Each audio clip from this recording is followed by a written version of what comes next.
Qızıl məsləhətlərdən söz düşmüşkən, bəzən mən bu askını itirirəm və tapa bilmirəm evin içində. O mənada bu rəngdə, bu ölçüdə. Yəni mənim üçün müəyyən qədər ölçü mənada kiçik sayılır, üzümə də kiçik sayılır, üzümü kəsir bu eynək.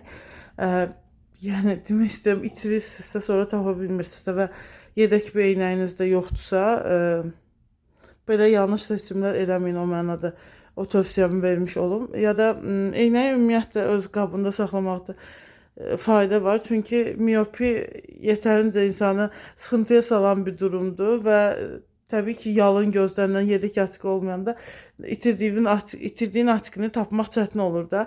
O mənada öz qutusunda saxlamaq lazımdır, xüsusən gecələr, axşamlar olduğu zaman. Toyuq korluğu adamın ağlına ilk gəlir, amma yox, ondan danışmayacağım.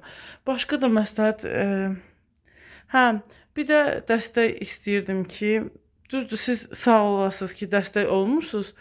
Bütün hallarda hamının istədiyi kimi beğeni, yorum, e, YouTube YouTube'da ilerləmək istəyənlər, sosial mediada görünür olmaq istəyənlərin ən öndə nə istəkləri var, nə tələbləri var, nə xahişləri varsa biz də eyni şeyləri istəyirik. Dəstək önəmlidir bütün hallarda. Amma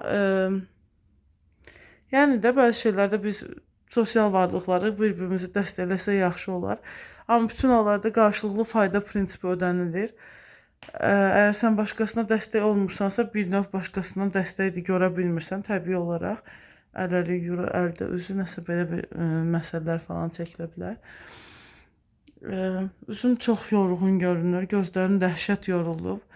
Batareyam neredeyse sıfırda, amma niyəsə hələ də ertələyirəm, yəni onu da deyim, bunu da deyim. Yadıma arada bir şeylər düşür, paylaşıram.